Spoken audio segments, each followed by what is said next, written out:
السلام علیکم ورحمۃ اللہ وبرکاتہ۔ ان الحمد للہ نحمده ونستعینه ونستغفره ونعوذ باللہ من شرور انفسنا ومن سیئات اعمالنا من يهده الله فلا مضل له ومن يضلل فلا هادي له واشهد ان لا اله الا الله وحده لا شريك له واشهد ان محمدا عبده ورسوله اما بعد فاعوذ بالله من الشيطان الرجيم بسم الله الرحمن الرحيم يا ايها الذين امنوا اتقوا الله وقولوا قولا سديدا وقال النبي صلى الله عليه وسلم تنكح المرأة لأربع لمالها ولحسبها ولجمالها ولدينها فاظفر بذات الدين تربت يداك۔ رواہ البخاری۔ معزز سامعین کرام، دینی و اسلامی بھائیوں، نوجوان ساتھیوں، آواز سن رہی اسلامی خواتین، سلفی ڈی ٹی وی کے زیر اہتمام منعقد ہونے والے اس آن لائن درس میں آپ سب کا استقبال ہے، خیر مقدم ہے۔ گفتگو کا موضوع ہے نکاح کرانے والوں کے نام چند اہم ہدایات۔ موضوع کو انشاءاللہ العزیز ہم 3 پہلوؤں سے سمجھیں گے۔ بنیادی طور پہ 2 نکات، 2 پوائنٹ کی چیزیں آپ کے سامنے ذکر کروں گا، اور اس کے بعد انشاءاللہ پھر ہم اصل موضوع پر بات کریں گے۔ نکاح کرانے والوں کے نام چند اہم ہدایات۔ سب سے پہلے یہ سمجھنا ضروری ہوگا کہ نکاح کیوں کیا جائے۔ بارہا آپ سنتے رہتے ہیں کہ بھائی شادی کی جائے، نکاح کیا جائے۔ یہ شادی اور نکاح کیوں کیا جائے، اس کی اہمیت کو سمجھنے کے لیے ایک مثال میں آپ کے سامنے ذکر کرتا ہوں۔ مثال کے طور پہ اگر کسی سماج سے راشن پانی، روزی روٹی کی چیزیں اگر وہاں سے چھین لی جائیں، کسی سماج سے راشن پانی روک لیا جائے، تو ظاہر سی بات ہے لازمی نتیجہ یہ نکلے گا کہ وہ سماج، وہ معاشرہ جو ہے بھوک مری کا شکار ہو جائے گا۔ اور اگر کوئی سماج بھوک مری کا شکار ہو جائے اور اس کے بعد میں اسے 2-4 دنوں کے بعد، ہفتہ 10 دنوں کے بعد اگر اسے کہیں سے کھانا ملتا ہے، تو جو کھانا اسے ملے گا تو اس سماج اور اس معاشرے کے لوگ جو بھوک مری کے شکار تھے، وہ آپ سے یہ سوال نہیں کریں گے کہ بھائی جو کھانا آپ لے کر کے آئے ہو، یہ کھانا حلال ہے کہ حرام ہے، یہ کھانا تازہ ہے کہ باسی ہے، کھانے کے اندر پکوان کیا ہیں، وہ یہ چیزیں، یہ سوالات آپ کے سامنے نہیں آئیں گے۔ اسے جو ملے گا حلال ہے کہ حرام ہے، تازہ ہے کہ باسی ہے، صبح کا ہے کہ دوپہر کا ہے، وہ کھانا کھانے پر ٹوٹ پڑیں گے، اس لیے کہ بھوک مری کے شکار تھے۔ یہی معاملہ نکاح کا ہے۔ نکاح انسان کی ایسی ضرورت اور ایسی فطرت اللہ تعالیٰ نے بنائی ہے کہ اگر انسان کا نکاح صحیح عمر میں نہ کیا جائے تو انسان ایسے حالات سے دوچار ہوتا ہے کہ اسے حلال و حرام کی کوئی پرواہ نہیں ہوتی ہے، صحیح اور غلط کی کوئی پرواہ نہیں ہوتی ہے، اسے نہ تو حلال نظر آتا ہے نہ حرام نظر آتا ہے۔ اپنی خواہش نفس کی تکمیل کے لیے انسان کسی بھی حد تک جا سکتا ہے، کسی بھی حد تک گر سکتا ہے۔ اور اگر کسی سماج کے اندر خواہش نفس کی پیروی کرتے ہوئے مسلم نوجوان، وہاں کے جو رہنے والے لوگ ہیں، اگر وہ اس طرح کی چیزوں میں ملوث ہو جائیں تو اس کا لازمی نتیجہ یہ نکلے گا وہ سماج بے حیائی کا اڈہ بن جائے گا، زناکاری کے بازار وہاں پہ گرم ہو جائیں گے، ہر طرح کی برائی وہاں پر جنم لے لے گی۔ لہٰذا نکاح یہ صرف انسانی ضرورت نہیں ہے، بلکہ ایک بہترین معاشرے کی، بہترین سماج کی ضرورت ہے۔ گویا سماج کو، معاشرے کو بہتر رکھنا ہے تو نکاح کیا جائے۔ یہ پہلی بات تھی، اس موضوع سے متعلق ہے۔ موضوع سے متعلق دوسری بات یہ ہے، نکاح کرانے والوں کے نام چند اہم ہدایات ہیں۔ سوال یہ ہے کہ نکاح کرانے والے کون ہیں؟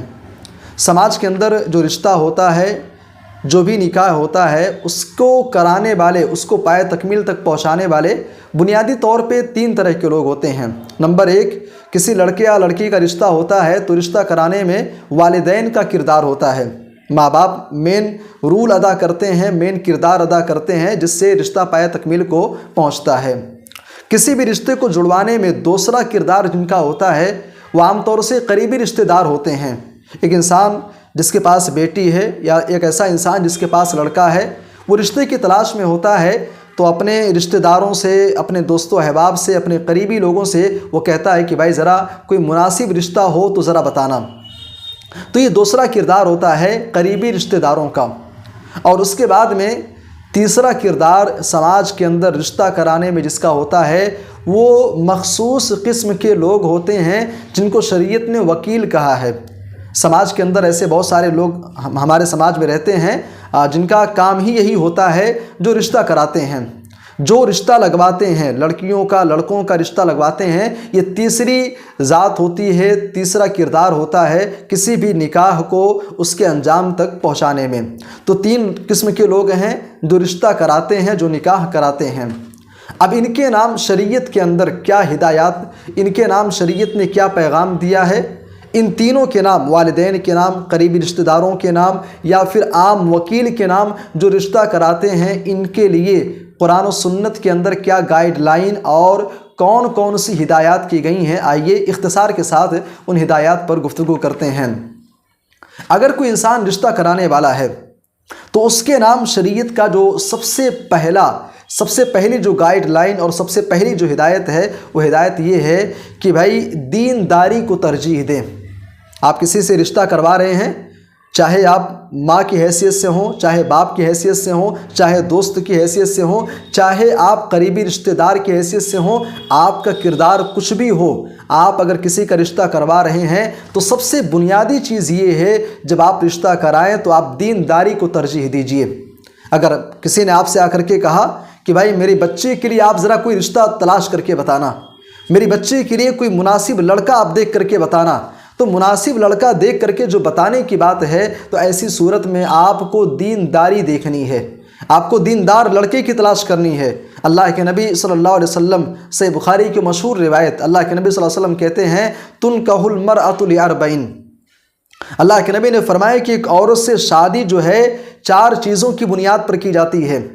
4 وجوہات ہوتے ہیں جس کی وجہ سے ایک عورت سے نکاح کیا جاتا ہے، لمالہا ولحسبہا، یا تو عورت سے شادی کی جاتی ہے اس وجہ سے کہ فلاں لڑکی جو ہے اس کا گھرانہ بڑا مالدار ہے، مالداری کی وجہ سے، ولحسبہا، یا پھر حسب و نسب کی وجہ سے کہ خاندان بڑا اونچا ہے، خاندان بڑا اعلیٰ ہے، بڑے اعلیٰ خاندان کے لوگ ہیں، وجمالہا، اور عورت سے شادی جو کی جاتی ہے اس کی تیسری وجہ ہوتی ہے اس کی خوبصورتی، اس کا حسن و جمال، ولدینہا، اور چوتھی وجہ سماج کے اندر رشتے کے انتخاب میں جو چیز دیکھی جاتی ہے وہ دینداری دیکھی جاتی ہے۔ پیارے حبیب صلی اللہ علیہ وسلم نے فرمایا کہ ان 4 وجوہات کی بنیاد پر ایک عورت سے نکاح کیا جاتا ہے۔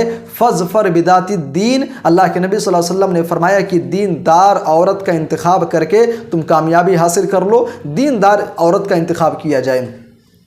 اب یہ روایت، یہ حدیث ہمیں کیا بتاتی ہے کہ اگر آپ کسی کا رشتہ کروا رہے ہیں تو آپ دیکھیں بھائی سامنے والا جس سے آپ رشتہ لگوا رہے ہیں، چاہے لڑکا کا لڑکی سے کروا رہے ہوں یا لڑکی کا رشتہ کسی لڑکے سے کروا رہے ہوں، تو آپ دینداری دیکھیے، دینداری آپ دیکھیں سامنے والا دیندار ہے کہ نہیں۔ ہمارے ہاں عجیب مسئلہ ہے، گھر ضرور دیکھا جاتا ہے، مال و دولت ضرور دیکھا جاتا ہے، حسن و جمال کو ترجیح دیا جاتا ہے، ہمارے یہاں خاندان پر بات ہوتی ہے، لیکن معاف کیجئے گا دینداری پر کوئی بات نہیں ہوتی ہے۔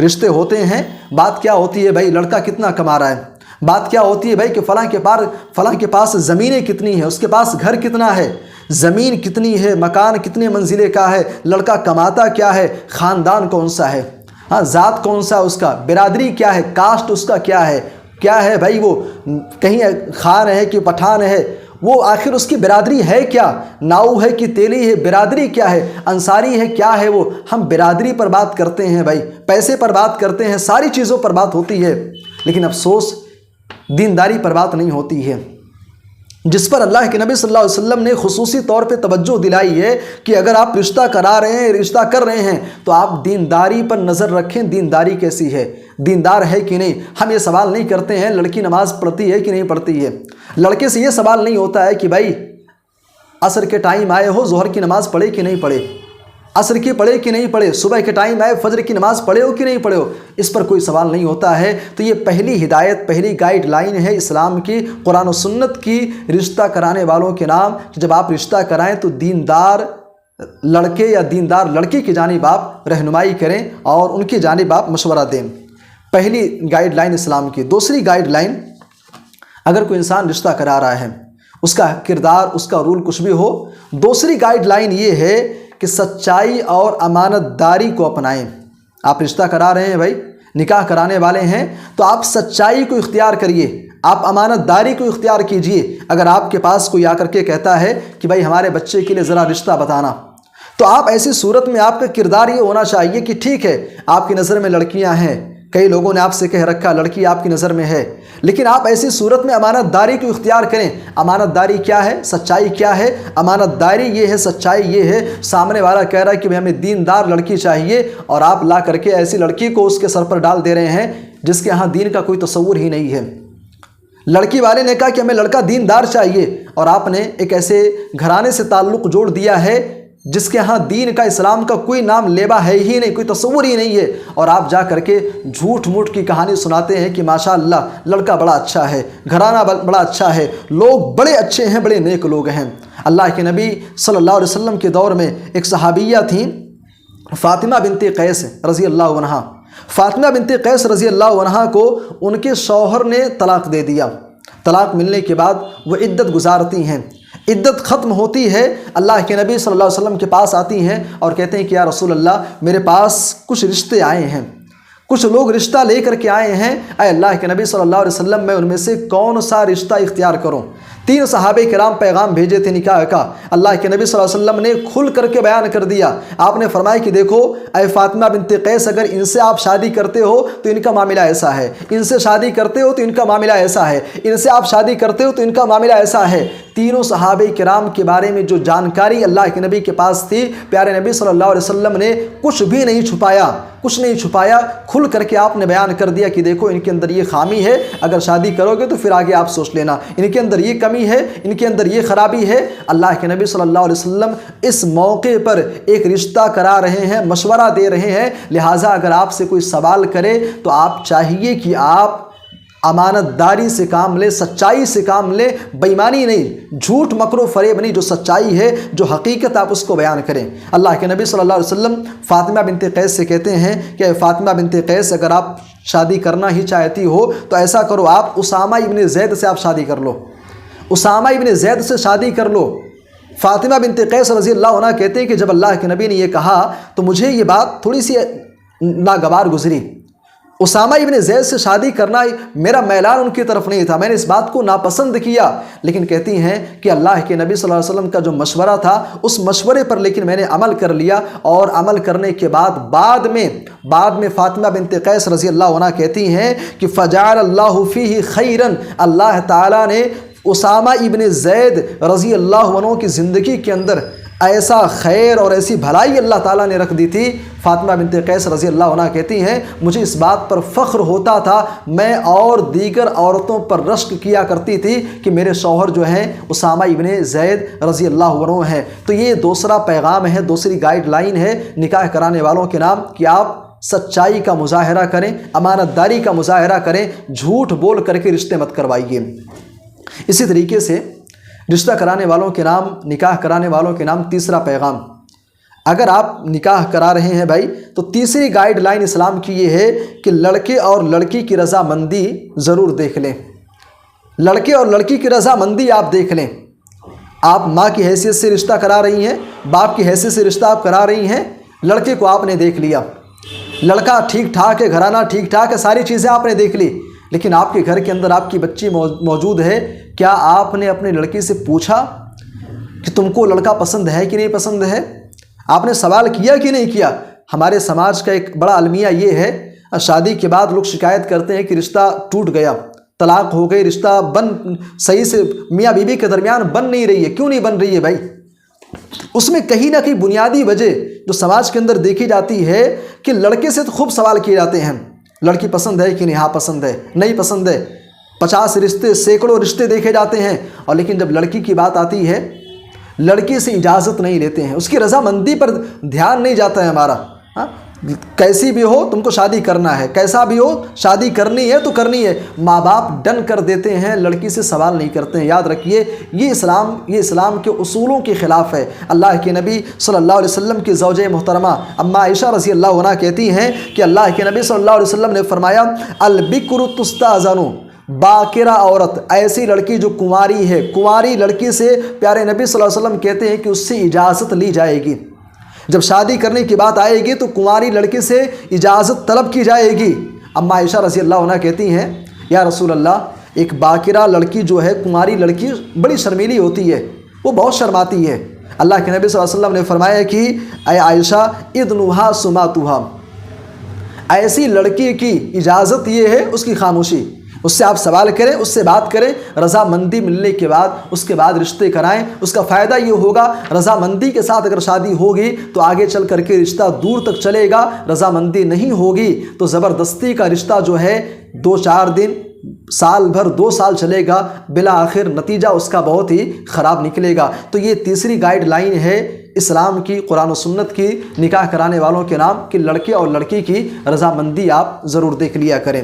اسی طریقے سے چوتھی گائیڈ لائن اسلام کی جو ہے، ایسے موقع پر نکاح کرانے والوں کے نام کہ برابری کا لحاظ رکھا جائے. اگر آپ رشتہ کرا رہے ہیں تو شریعت یہ کہتی ہے کہ آپ برابری کا خیال کریں. اچھا، یہ برابری کا کیا مطلب ہے؟ سنن ابن ماجہ کی روایت ہے جسے امام البانی رحمہ اللہ نے صحیح الجامع کے اندر صحیح قرار دیا ہے. عائشہ رضی اللہ عنہا کہتی ہیں کہ اللہ کے نبی نے فرمایا تخیروا لنطفکم، اللہ کے نبی نے فرمایا کہ اپنے بچوں کے لیے تم اختیار کرو، اپنے بچوں کے لیے تم چنو. وانکحوا الاکفا، اور تم ان کا نکاح کرو ایسے جوڑے کے ساتھ جو اس کا کفو ہو، جو اس کا برابر ہو، جو اس کا ہمسایہ ہو، اس کے برابر ہو. اللہ کے نبی صلی اللہ علیہ وسلم نے نکاح کرانے والوں کے نام یہ پیغام دیا ہے، یہ ہدایت کی ہے کہ آپ نکاح کرا رہے ہیں تو آپ برابری ضرور دیکھیں. برابری کا کیا مطلب ہے بھائی؟ برابری کا مطلب یہ ہے کہ آپ دیکھ رہے ہیں سماج کے اندر، معاشرے کے اندر رہتے ہوئے ایک گھرانہ ایسا ہے جو مالی اعتبار سے یا اور چیزوں کے مقابلے میں اس کے ہاں تھوڑی سی کمزوری ہے، اور ایک ایسا رشتہ ہے جو بڑے مضبوط ہیں، اگر شادی کر لے رہے ہیں تو ٹھیک الحمدللہ، نہیں کرتے ہیں تو آپ کوشش یہ کریں نا رشتہ جو ہے نا برابری میں لے کر کے آئیں. اس کا فائدہ یہ ہوگا کہ اگر لڑکا بہت امیر ہے اور لڑکی جو ہے مالی اعتبار سے کمزور ہے، یہ لڑکی اگر اس کے گھر میں جاتی ہے تو لڑکا جو ہے ان دونوں کا مزاج آپس میں مل نہیں پائے گا. مزاج کے اندر کیا ہے، وہ آپس میں خلش باقی رہے گی، مزاج کے اندر وہ محبت اور وہ لگاؤ نہیں ہوگا. یا اسی طریقے سے لڑکی اگر ہائی لیول کی ہے، پیسے والی ہے، اور لڑکا اگر پیسے والا نہیں ہے تو لڑکی اسے اپنے انڈر میں دبا کر کے رکھے گی. اللہ کے نبی صلی اللہ علیہ وسلم نے فرمایا کہ جب ایسا کیا جائے، یعنی آپ نکاح کرا رہے ہیں، نکاح کر رہے ہیں، تو ایسی صورت میں نکاح کرانے والوں کے نام، والدین کے نام، ماں کے نام، باپ کے نام، وکیل کے نام، یہ پیغام ہے کہ برابری کا ضرور لحاظ رکھیں. اس میں فائدہ یہ ہوگا کہ رشتہ دیر پا ہوگا، رشتے کے اندر دوام ہوگا. اسی طریقے سے نکاح کرانے والوں کے نام شریعت کا ایک پیغام یہ بھی ہے، آسان اور کم خرچ شادی کی ترغیب دلائیں. آسان اور کم خرچ، یعنی نکاح آپ کرا رہے ہیں تو آپ یہ اس بات کا خیال رکھیں کہ بھائی نکاح کے اندر جتنی آسانی کے ساتھ اور جتنے کم خرچ میں آپ نکاح کرا سکتے ہیں اتنی آسانی کے ساتھ آپ نکاح کرائیے. اللہ کے نبی صلی اللہ علیہ وسلم نے فرمایا، شعب الایمان کی روایت ہے، اللہ کے نبی نے فرمایا کہ ان اعظم النکاح برکتاً ایسرہ مؤونہ، پیارے نبی نے فرمایا کہ برکت کے اعتبار سے سب سے عظیم نکاح وہ نکاح ہے جس کے اندر سب سے کم خرچ آیا ہو. یہ روایت امام بیہقی رحمہ اللہ نے اپنی کتاب شعب الایمان کے اندر ذکر کیا ہے. بعض علماء نے اس روایت کو ضعیف کہا ہے. اگر یہ روایت ضعیف ہے بھی تو شریعت کے دیگر اصول ہمیں یہ بتاتے ہیں کہ نکاح کے اندر آسانی اختیار کیا جائے، نکاح کے اندر کم خرچ میں، جتنے کم سے کم خرچ میں نکاح کیا جا سکتا ہے اس بات کا لحاظ رکھا جائے. یہ پیغام ہے نکاح کرانے والوں کے نام، ایک باپ کے نام آپ نکاح کرا رہے ہیں، کوشش یہ کریں کہ کم سے کم خرچ میں جتنی آسانی کے ساتھ آپ نکاح کر سکتے ہیں اتنی آسانی کے ساتھ میں نکاح کے اس فریضے کو انجام دیا جائے. اسی طریقے سے نکاح کرانے والوں کے نام شریعت کا ایک پیغام یہ بھی ہے، ایک ہدایت یہ بھی ہے کہ نکاح میں تاخیر نہ کی جائے. ہمارے سماج کے اندر جہاں بہت سارے مسائل ہیں، ان مسائل میں سے ایک بہت بڑا مسئلہ یہ بھی ہے نکاح میں تاخیر کرنا۔ لوگ نکاح میں تاخیر کرتے ہیں، اور اتنی تاخیر بعض علاقوں کا حال ایسا ہے کہ اللہ کی پناہ 30 سال کی عمر ہو گئی، 35 سال کی عمر ہو گئی، 40 سال کی عمر ہو جاتی ہے، تب جا کر کے ان کی شادی کرتے ہیں۔ میرے بھائی، نکاح میں تاخیر نہ کریں۔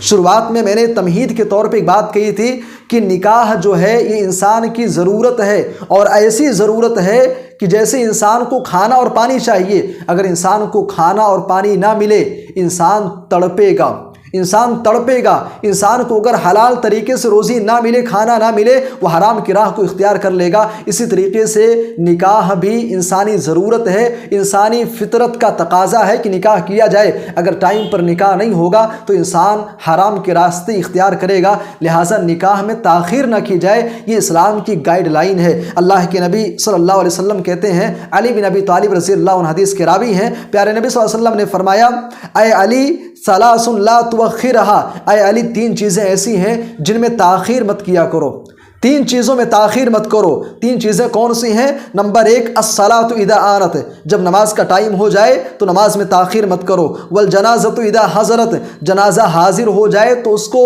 دفنانے میں تاخیر نہ کی جائے۔ والایم اذا وجدت لها کفوا، پیارے نبی نے فرمایا کہ اسی طریقے سے کنوارا لڑکا ہے یا کنواری لڑکی ہے، جب وہ شادی کے مرحلے کو پہنچ جائیں اور رشتہ مل جائے تو اس میں تاخیر نہ کی جائے۔ بھائی، یہ اسلام کا ایک پیغام ہے، ایک ہدایت ہے ان لوگوں کے لیے جو رشتہ کرانے والے ہیں۔ رشتہ کرانے والے کون؟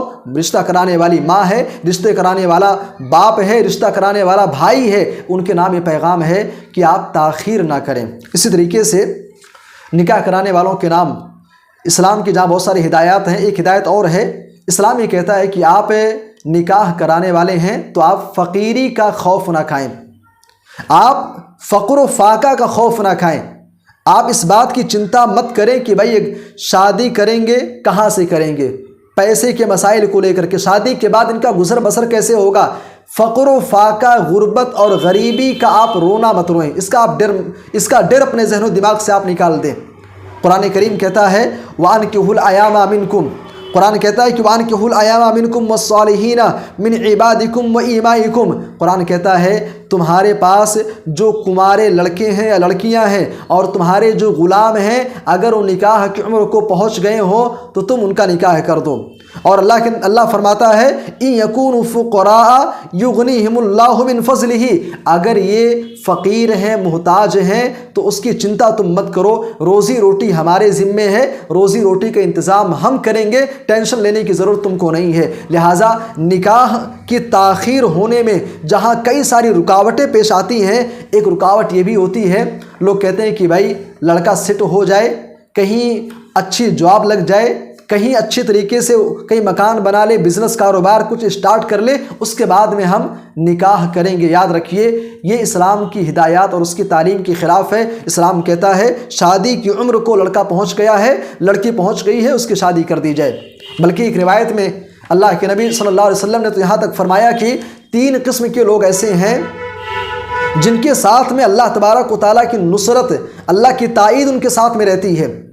3 لوگوں کو خصوصی طور پہ اللہ تبارک و تعالیٰ کی مدد حاصل ہوتی ہے، اور ان 3 لوگوں میں سے ایک شخص وہ بھی ہے وَالنَّاكِحُ الَّذِي يُرِيدُ الْعَفَافِ، ایسا نکاح کرنے والا انسان جو پاک دامنی چاہتا ہو، جو عفت و پاک دامنی کا طلبگار ہو، جو پاک دامنی اختیار کرنا چاہتا ہے، ایسے انسان کو اللہ تبارک و تعالیٰ خصوصی طور پہ اپنی مدد اور اپنی نصرت و تائید سے اللہ تعالیٰ دوچار کرتا ہے۔ لہٰذا اگر آپ نکاح کرانے والے ہیں تو یہ گائیڈ لائن اسلام کی آپ کے لیے ہے کہ آپ نکاح کراتے سمے فقر و فاقہ کا خوف نہ کھائیں۔ اسی طریقے سے اسلام کی جہاں بہت ساری ہدایات ہیں، ان میں سے ایک آخری ہدایت پر گفتگو کر کے بات ختم کرتے ہیں۔ وہ آخری ہدایت یہ ہے کہ آپ اگر نکاح کرانے والے ہیں باپ کی حیثیت سے یا ماں کی حیثیت سے یا بھائی کی حیثیت سے، یاد رکھیے آپ کو اس کے بارے میں کل قیامت کے دن جواب دینا پڑے گا، اس کے بارے میں آپ کو جواب دینا پڑے گا۔ لڑکا نکاح کی عمر کو پہنچ گیا ہے، لڑکی ہے، بہن ہے، نکاح کی عمر کو پہنچ گئی ہے، پھر بھی آپ شادی نہیں کرا رہے ہیں، شادی آپ نہیں کرا رہے، ڈیلے کیے جا رہے ہیں، کوئی جینوئن ریزن ہو تو الگ بات ہے، لیکن آپ شادی کر سکتے ہیں، اس کنڈیشن میں آپ ہیں کہ آپ شادی کر سکتے ہیں، لیکن پھر بھی آپ نہیں کر رہے ہیں، یاد رکھیے قیامت کے دن آپ کو اس کے بارے میں جواب دینا پڑے گا۔ کس چیز کے بارے میں؟ آپ کی جوان بہن ہے، جوان بیٹی ہے، لڑکا ہے، اگر کوئی غلط قدم اٹھاتا ہے تو کہیں نہ کہیں اس کے پیچھے آپ ذمہ دار ہو، آپ کو جواب دینا پڑے گا۔ اللہ کے نبی صلی اللہ علیہ وسلم کہتے ہیں کلکم راعٍ وکلکم مسئول عن رعیتہ، تم میں سے ہر انسان ذمہ دار ہے اور ہر شخص سے اس کی ذمہ داری کے بارے میں سوال کیا جائے گا۔ آپ کس چیز کے ذمہ دار ہیں؟ آپ اپنے بچوں کے ذمہ دار ہیں۔ آپ اگر بھائی ہیں اور آپ کے ماتحت یعنی آپ کے زیر نگرانی آپ کے بھائی ہیں تو آپ ان کے ذمہ دار ہیں، بہنیں ہیں آپ ان کے ذمہ دار ہیں۔ اللہ کے نبی نے فرمایا ہر شخص ذمہ دار ہے اور ہر شخص سے اس کی ذمہ داری کے بارے میں بروز محشر سوال کیا جائے گا۔ اگر آپ جس کے نگراں ہیں، ذمہ دار ہیں، راعی ہیں، چرواہے ہیں، اگر ان سے کوئی غلطی ہوتی ہے تو کہیں نہ کہیں آپ کو بھی اس کا جواب دینا پڑے گا۔ پیارے نبی نے فرمایا کہ کلکم راعٍ، اللہ کے نبی نے کہا راعٍ، اور راعٍ کا مطلب ہوتا ہے چرواہا۔ راعٍ کا معنی ہوتا ہے چرواہا۔ ایک انسان ہے بکریاں چراتا ہے، بکریوں کا چرواہا ہے، بکری چراتا ہے، اگر وہ اپنی بکریاں گھر سے لے کر کے میدان کی طرف جا رہا ہے، راستے میں اگر اس کی بکریاں اپنی راہ سے بھٹک کر کے کسی اور کے کھیت میں قدم رکھ دیتی ہیں، کسی اور کے کھیت کو جا کر کے کھا لیتی ہیں، تو یاد رکھیے آپ بکری کے چرواہے ہیں، ذمہ دار آپ ہیں۔ کھیت کا مالک آ کر کے بکری سے سوال نہیں کرے گا کہ تم نے میرا فصل کیوں کھایا، میری کھیت تم نے کیوں کھائی۔ کھیت کا مالک بکری سے سوال نہیں کرے گا، جانور سے سوال نہیں کرے گا، وہ سوال کرے گا تو مالک سے سوال کرے گا۔ پوچھے آپ جائیں گے، سوال آپ سے کیا جائے گا۔ اگر آپ کسی کے نگراں ہیں، ذمہ دار ہیں، راعی ہیں، چرواہے ہیں، تو آپ اس کام کے اندر سستی نہ کریں، کوتاہی نہ کریں۔ یہ چند گائیڈ لائنز اور ہدایات تھی نکاح کرانے والوں کے نام، شادی کرانے والوں کے نام، جن کو قرآن و سنت کی روشنی میں آپ کے سامنے بیان کیا گیا۔ آخر میں اللہ تبارک و تعالیٰ سے ہم یہ دعا کریں گے کہ مولا کریم تو ہمیں کتاب و سنت کی جو ہدایات ہیں، جو تعلیمات ہیں، اے اللہ تو ہمیں حقیقی معنوں میں ان پر عمل کرنے کی توفیق عطا فرما۔ جو باتیں کہی گئی ہیں اے اللہ ہم سب کو اس بات کی توفیق عطا فرما کہ ہم اس پر عمل کرنے والے بنیں۔ آمین۔ تقبل یا رب العالمین۔